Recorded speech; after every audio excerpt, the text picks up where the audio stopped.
Welcome to our 124th podcast. Today, we're talking about business analysis and change management.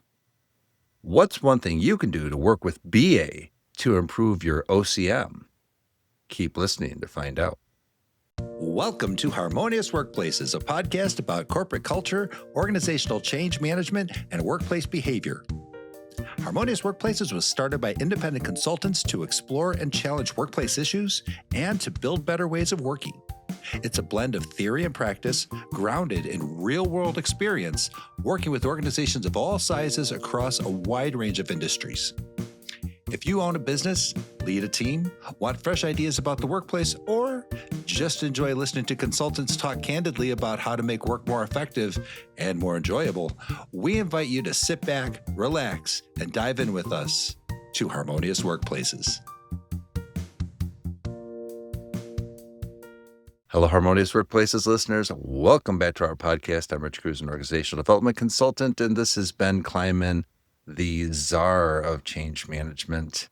Hey, Ben. Hey, Rich. Hey, everyone. Have I used that one yet, Ben?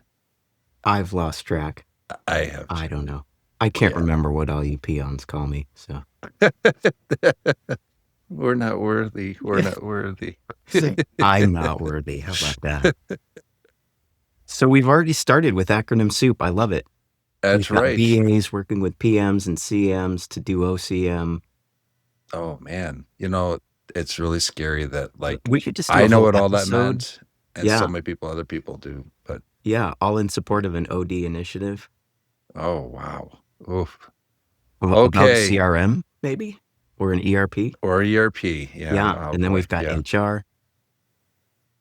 Yeah. I don't know, Ben. How do we keep all that together? Where do we go from here? It's right. like when you first start a new job somewhere and the company has its own vernacular and you see how long it takes you to unpack a given sentence with all the acronyms and special terms and stuff like that.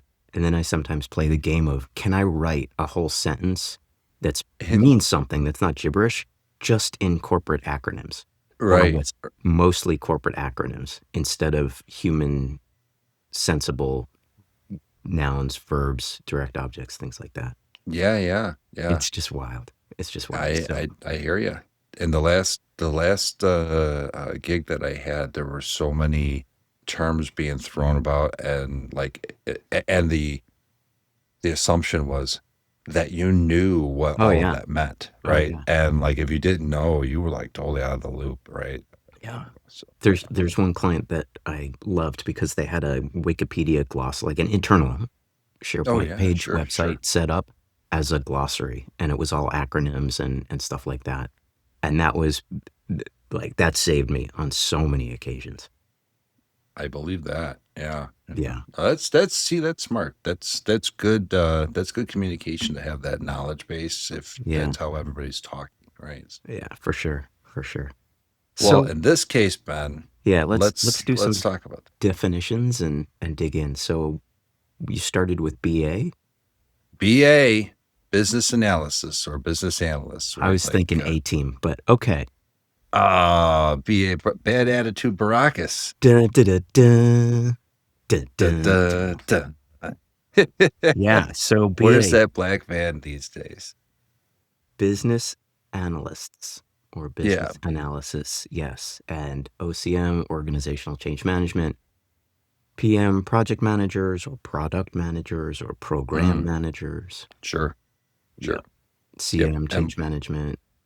ERP, enterprise resource planning. CRM. OD, organizational development.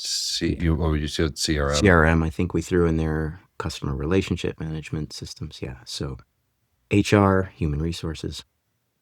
Lots of functions, lots of systems. You'll have to listen to that one on 0.5x maybe to get all of that. But today I think we wanted to talk about business analysts and how we can work with business analysts, or how business analysts can help in the prosecution of a change management initiative. Sure. And have you, in your experience in healthcare, have you worked with a lot of BAs, business analysts? I have worked with BAs. I don't that many of them have been called BAs as such. I see that term tossed around a lot more with regards to software. So if it's Sure. software in service of developing a new medicine or developing a new medical device, I've seen it used in that sense. I see it used sometimes with process analysis, but not quite as much. I think those Okay. people are generally, in my experience, just referred to as subject matter experts. If you have some Oh, going in and teasing out what a new process needs to look like or continuous improvement on a process, that kind of thing. sure. So I've seen the term, and I'd be curious what your experience is if you see the term business analyst used outside of the traditional software development. Yeah, and I have. So, Oh, okay, and great, in all great, fairness, great. so I remember this was 2010, and I had just sold off my business. Used to own a sign company, and I actually went through training at a company called Microtrain Technologies, and I learned PM, project management, Okay. through PMI, the Project Management Institute, right? There are 35 hours of mandatory training.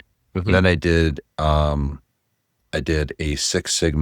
Lean Six Sigma Green Belt training, and then business analysis, so BA training, um, and since then I've worked with BAs, like you said, mostly on the software side, Hmm. but when I worked with an engineering firm, and I've mentioned them a couple of times in our program, right? I hired a couple of BAs specifically to help with um, elicitation of requirements, the analysis of those requirements, and process mapping. So BPMN, business process, um, process mapping nomenclature, I think is what, Okay. I think that's the acronym. Look that up, kids. Google.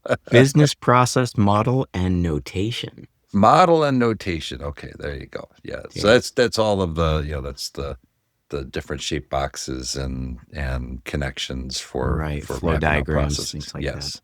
Yeah. Yeah. Okay. Okay. And so some of those core tasks of BAs, right, are involve elicitation, that's gathering needs and expectations from stakeholders, requirements analysis, documenting functional and non-functional system needs, process mapping, and then solution assessment. So when you have a proposed solution, evaluating the options to make sure that they deliver the return on investment.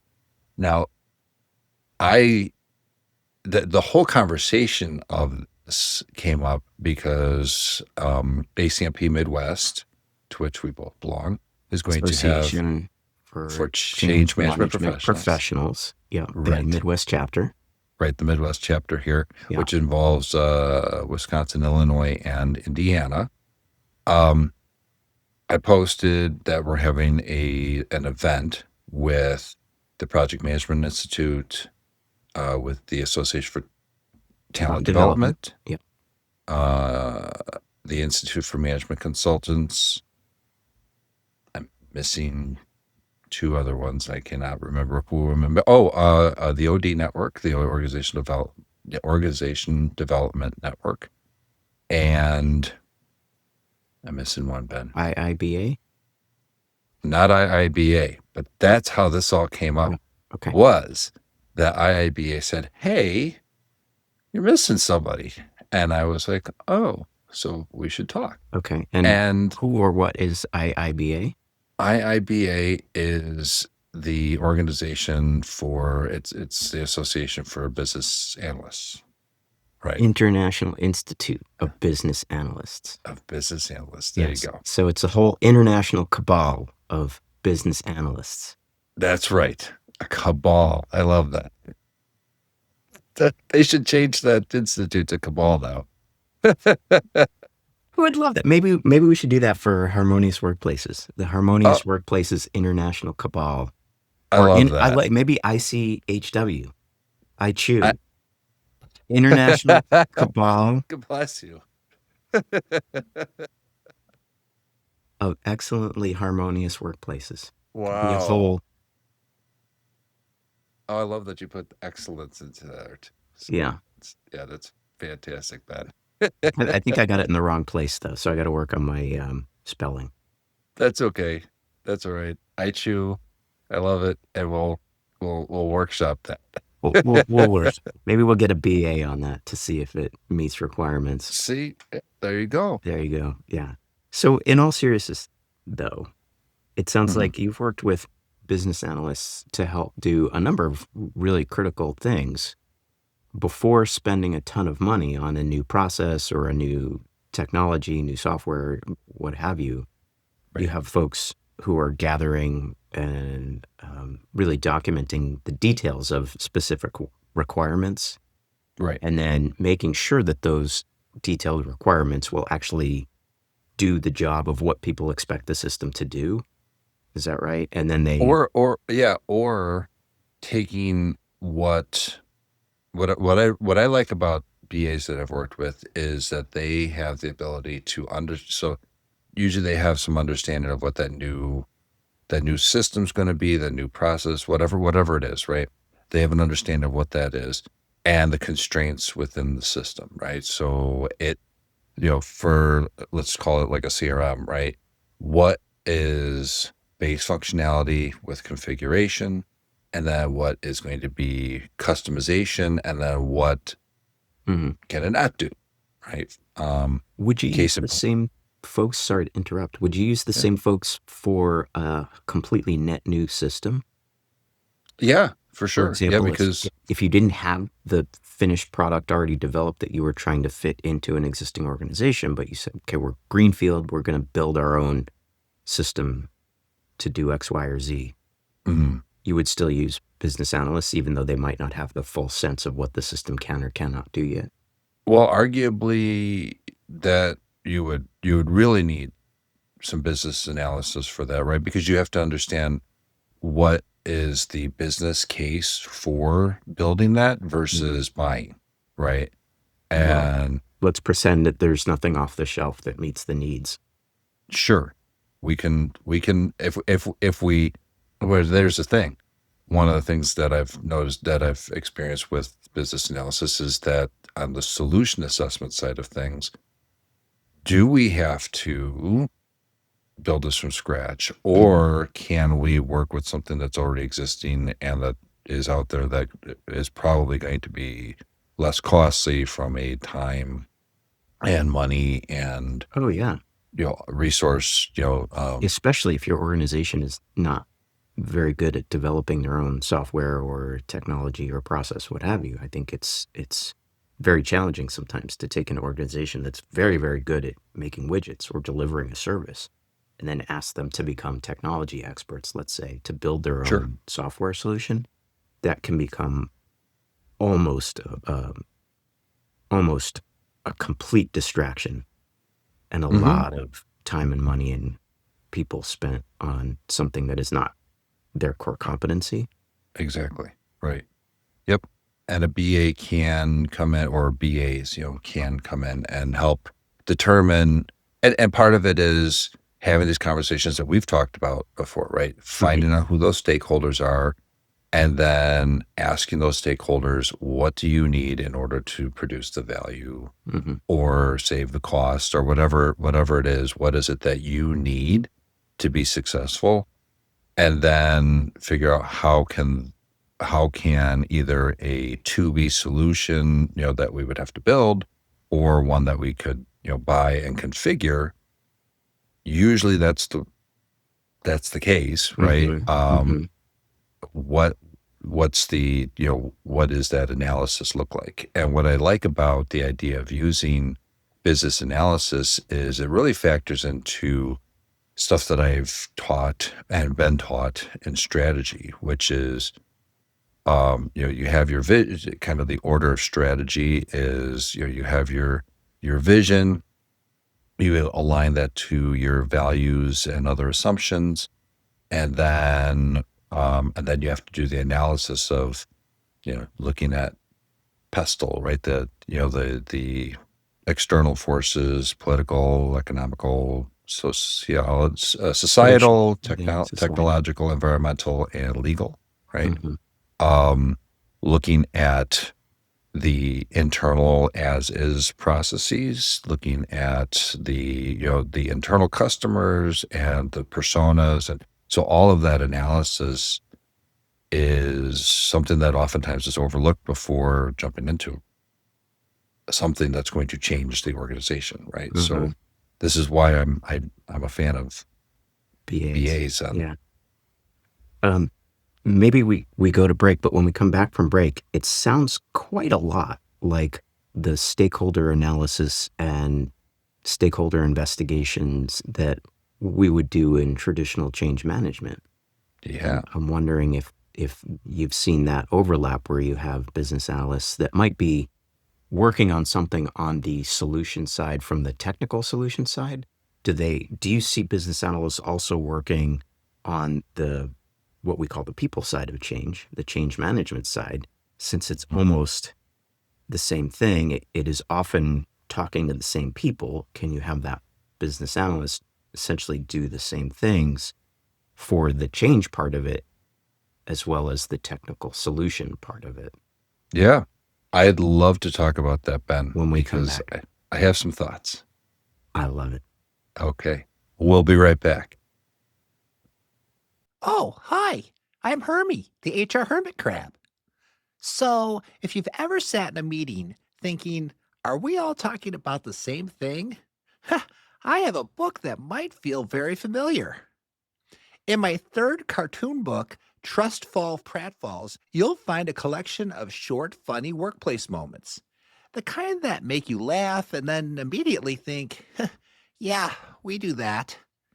We cover things like unclear priorities, communication that somehow creates more confusion, leaders who mean well but miss the mark, and employees trying to make sense of it all. It's basically a highlight reel of how the heck did this happen? But each story also contains evidence based, valuable information such as simple ways to communicate better, practical ways to support your team, and small changes that make work a little more, well, workable. You can finish each story in just a couple of minutes and actually use the lessons the next day. Plus, it's a cartoon book, so you can leave it on your desk and be the envy of all your cubicle mates. Check out Herbie the HR Hermit Crab Trust Fall Pratfalls, available now on Amazon. Visit www.hermiehrhermitcrab.com or www.harmoniousworkplaces.com/Herbie. Oh, and if you see your workplace in here, maybe don't read it out loud in the next staff meeting. Make change your friend. Bye. And we're back. So, Ben, before we went to the break, you were asking, ask it again. Yeah. Well, in short, can business analysts who are traditionally, it sounds like, very focused on delivering the technical part of the solution, the new system, the new process, whatever it is, can they Right. also be helpful and be used to help deliver the change part of the solution? Since they're Right. talking to probably many of the same people, they're doing a lot of the stakeholder work analysis, eliciting requirements, not just about maybe the technical system or the technical solution, but what someone might need to get from point A to point B in terms of the change and adopting and sustaining that new system, process, org structure, or whatever it is. Have you seen that happen I and have. used to And good effect? here's the interesting thing I for me on Yeah. this is that as one who's gone through training and some certifications and stuff like that, as you have, right? Some In certifications, Rich, some, you have practically a full alphabet of letters after your name. well, You've run out there's of a thing space in LinkedIn. that's actually the truth, but like linked, I have, but the Lean Six Sigma, right? Which is process improvement, or process, or I'm sorry, it should, quality assurance, right? So the Association for quality management. I'm butchering the acronym, but ASQ, right? And then there are some other ones that offer it as well, right? That's all about quality. Then we have which is meeting customer requirements, right? So keep that in mind. Requirements are there. Then we have project management, which is again a whole bunch of requirements, and you have to do the analysis during the planning stage of if you're looking at waterfall, right? Project management, the Even 5. Agile. You need Oh to know yeah, what and you're Agile. building, whether That's you right. build Yeah, it in small iterations or you build it over the longer term in a more big bang fashion. You still have to know what you're building. yeah, and you need to know what value Yeah, you're providing, right, in those right. sprints, right? So, And presumably track that so that you stay on course to keep providing that value. yep. And then in change management, right, we need to understand who's impacted, how are they impacted, and again, that comes down to requirements and analyzing SWOT and analyzing SWOT, strengths, opportunities, weaknesses, opportunities, and threats. I know. I saw you go.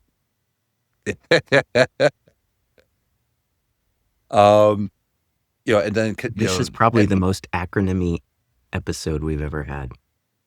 I think I think we had some Did we do earlier, acronym tennis in earlier episodes as well? something like that. Okay. Like we threw out a whole bunch like in our earlier ones, but I Free don't. Hermie book to whoever can tell us which has the most acronyms in a I, given episode. I love that, Ben. Yeah. Yes. Go and email us at, I think it's info@harmoniousworkplaces.com. Yeah. You can find us online. For sure. Cool. Sorry, I cut but you off in the middle of your no, flow, but you no, had but I'm saying all these BAs different doing a lot of disciplines. the stakeholder analysis for the change part of it. Right. Exactly. Right. And all of these talk about what you said. Like it's about understanding what the stakeholders need and doing that, that analytical work. Right. Here's the thing for me when I think about it is the skills that are required for it. Yes, you can have a BA that also can do change, right? And you can have a PM that can do business analysis. So you can have any number of those things, right? Right. And I usually see in the change world, I've not seen a lot of BAs do that, but it's more change practitioners who will go Yes. out or maybe work with a subject matter expert or SME to elicit the needs or the perspectives of people in different functions from the Right. change perspective. Yes. So this is really cool. This is, say more. Yeah. Well, so like the skills required, I'm just kind of looking over at my notes here, right? Mhm. For business analysis, critical thinking, communication, data proficiency, kind of the nuts and bolts analytical, like more technological. I don't want to say tech, like, But it's more technical. You have to be an it's more expert in technical, some way right? about the system that you're trying to build or the process that you're trying to fix. There's some technical expertise, not necessarily technical in a software development way, but Right. an expert in whatever that is. It could be making a product. Yeah. An expert in bending metal or something like that. Yeah. And like even like designers, right? And think designers, engineers having that kind of analytical thinking of how is this to be used and what's the business case Right. and what's the user experience going to be like Oh, yeah. to some UX, extent, UI, right? UX, user Yeah, interface, user experience. right. So yes, right, I'm ringing the exactly. acronym bell right there. Yeah. All over the place, Ben. So, yeah, I've seen business analysts work with a lot of the designers, the user interface designers, the user experience designers, to help translate some of those requirements or those user needs into painting the screen or the front end of what a person interacts with so that the person can do whatever they need to do. Right. And there's where I think so a BA when you're collecting this stuff, right? as much as and you're conducting this through surveys, you're conducting this through process mapping, and that could involve things that we've talked about from the knowledge to performance tree, right? As observing, Right. talking to having interviews with SMEs, right? Yeah, All of that stuff. I've seen a lot of one-on-ones or small group Right. meetings where you have essentially meet with one or two or three experts at the same time, or that one-on-one to really get deep and elicit those requirements. Like you said, sitting with someone and watching them walk through something or do their job Right. for a few hours. Yep. That resonates a lot. And a lot of this small group work or individual work, right? What they're doing is they're creating BRDs, business requirement documentation, right? So yes, and Little birdies.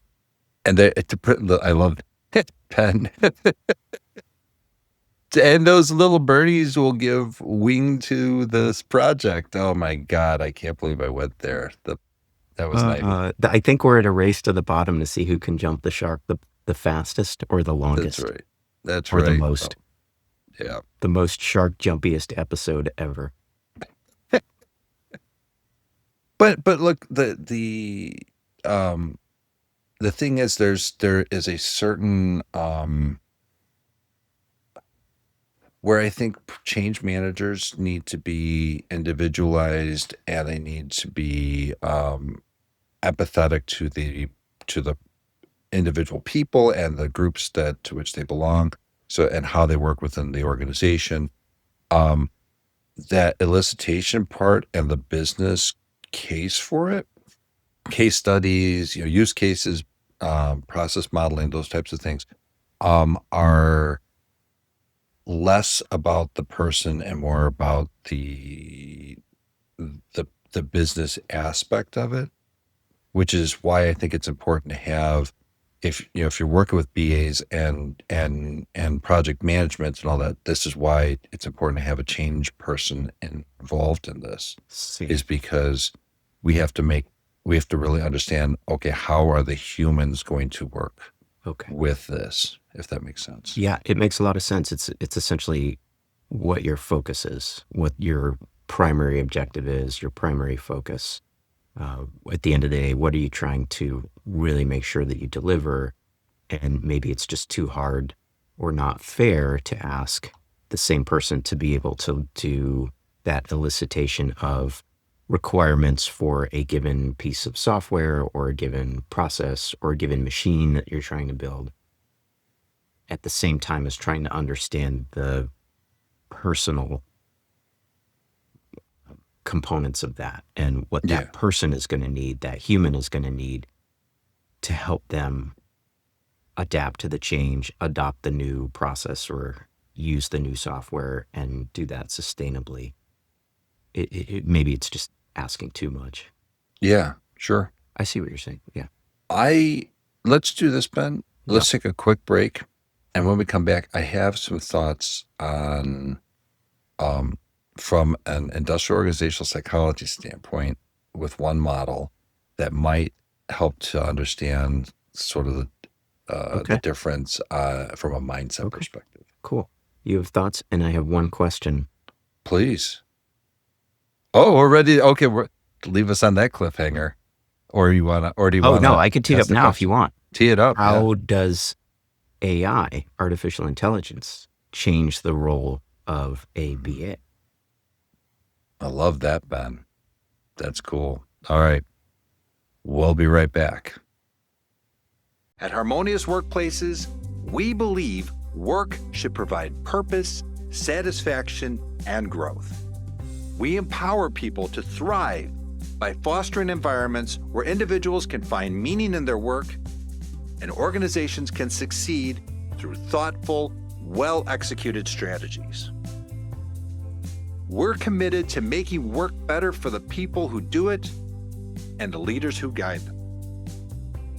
To discover how Harmonious Workplaces can impact your organization, visit www.harmoniousworkplaces.com and book a free 30-minute information session with one of our consultants today. Again, that's www.harmoniousworkplaces.com. And we're back. So Ben, two things before we conclude this episode. Before we went to break, we teed up a whole lot. So Right. I was curious about how AI impacts BA, how artificial intelligence impacts the world of what business analysts do. And then you were thinking about a whole industrial organizational psychology model. Yeah, exactly. So let's go. Let's do your model first. Okay, let's do that. Cool. All right. So the model that I'm talking about is the RIASIC model, or it comes from John Holland in the 1950s, which is actually still used today through ONET Online, which is the career interest profiler. And this is what actually the United States government uses in the Bureau of Labor Statistics, right? So RIASEC is realistic, investigative, artistic, social, enterprising, conventional. And what it talks about is what is somebody's natural proclivity to work, right? What is their interests in work? And I would argue that a business analyst, which would be probably most akin to a was this a business intelligence analyst, would be a CIE, conventional, investigative, enterprising, right? Where people who are in change maybe a little more on the social, maybe still investigative, certainly enterprising, right? So they may be in that SIE, but I've also found that because they have to do interventions where there's some creativity involved, they may also have that artistic to them. I see as what well, you're saying. Yeah. you know. So slightly different personality, Yeah. broadly speaking, personality traits or one being orientations. a little more social orientation, right, on the change side, where the other one is a little more on the conventional data, More both technical side. investigative, both enterprising, if that makes sense. Yep. Yeah. One thing that strikes me that both probably need to be able to do in terms of a skill is translate between user requirements and some type of technical requirement, whether that's a requirement for a piece of software or a process or some kind of technical component, or on the change side, translate from what a user is needing, feeling, wanting, struggling with, resisting maybe, to what that change lingo is and what that change team can then help that person through. So there's some translation that needs to happen. Absolutely. And the ability to kind of sit in both worlds speaks to some level of external orientation, empathy, being able to sit with another person and really understand that person's experience, whether it's more from a technical focus, just trying to get the job done, or maybe a more humanish, personalish type of focus, trying to go through that change, mental, emotional, psychological type of transition. Sure. Does that resonate with those RIASEC model terms that you were using? Yeah, absolutely. Yeah. But it makes me think about the question that you posed is how has artificial intelligence played into all of this? And that's one of the ways that I've seen where it's not necessarily, I don't want to say that it's like a shortcut necessarily, but if you can imagine this, like you're a project manager, but you're trying to do business analysis, but you're not hiring a BA, right? People may may gather these requirements and then use artificial intelligence to say, okay, from you're playing the role of a business analyst. Here are the inputs. What's your analysis of this? And you could even give it, certain models to look Mm-hmm. at, right? Fishbone diagrams and Yeah. Or use all AI that to stuff. create those diagrams. Yeah, Say, exactly. look at these surveys, look at these transcripts of interviews, watch this video that I recorded of someone doing a task or an Right. interview recording that I have, extract out their needs, map it out in a process flow, give me the top 3 things that they're worried about or that they must have Right. in this system. Yep. Compare Yep. that to what we have internally already versus what is on the market. Have the AI agent help with a lot of that research. Sure. Build the business case, do those kinds of things. Yep. It seems And like it could be. Oh, go ahead. oh no, go ahead. It seems like No, I it was could just going be. to say, it seems like it could be quite a helpful tool. But Yeah, also, at what point does it start to replace some of those business analyst needs?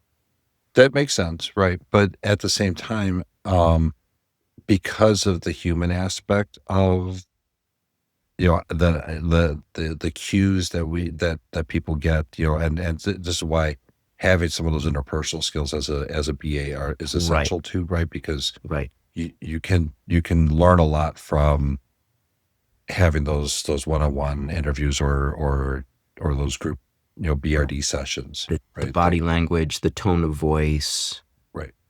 what is said versus what is not said, Mm-hmm. those kinds of things. I'm not sure that I've seen any AI that can pick up on that yet. Not not all the nuance that I think we Those can get as people. nuances and subtleties that can kind of make or break whether a system is built right, or they can certainly make or break whether someone or a team or a function has bought into the change, Right. adopts the change or doesn't. Yep. I still feel like there's a role for a human in that. I do. I agree. But I will also say that one of the things that I also have used artificial intelligence for and have seen it used to pretty good effect is when you have a BA that has done that process mapping and they've had I worked with a really great team, about a year ago or so. Uh, And they did a great job of not only doing these process maps and finding all these clandestine behaviors, right, that we didn't really know were occurring with key stakeholders, right, That's really particularly the cool. So finance they department. unearthed the shadow organization. Yeah. Oh, yeah, yeah. A lot of like little subcultures that Yeah. showed up, or in their old ERP system, there was one person who was like the connector between the finance or the accounting department and then the other departments and what they were doing, right? It Oh, wow. was so yeah, it was really interesting how we uncovered this and nobody knew that that's what this person was doing, right? Or they didn't have the full picture until the That's wild. BAs had these conversations. Yeah. But what was really helpful is that we were using Copilot so we would have these elicitation sessions and pull in, dozens of different processes. And then you could take that data on the as is and compare it to what the to be is going to be and do that gap analysis. And from a Mm, change perspective, yeah. understand this person is likely not going to need to do all these connecting things because the ERP system will be more integrated and that type of thing, right? So Mhm. um so how do we prepare this person for what that part's going to be? I love that. And by the way, she's going to be retiring very soon, so we have to understand, you know um what's the business case for why she's doing this way, and can we configure the system, or do we need customization Right. What's the to do this stuff? organization? What's at risk in the organization? Right. Yeah, that's a huge part of this too, Ben, that we don't really have a lot of time to talk about right now, but that is a huge part of BAs, is to uncover some of those risks that then it's incumbent upon the change person to work with the project manager and the BA to come up with a risk register so we can let the To mitigate stakeholders those. know. Right. Yeah. Certainly at least to make them clear and have full transparency, but then also to come up with mitigations and stuff like that. Super important, whether it's the technical or the people side. You Right. need both of those. Yeah. Yeah. Cool. Very cool. So I don't know if we have just like one thing here, but I don't know. In my opinion, I think that whether you have a dedicated BA, which I would argue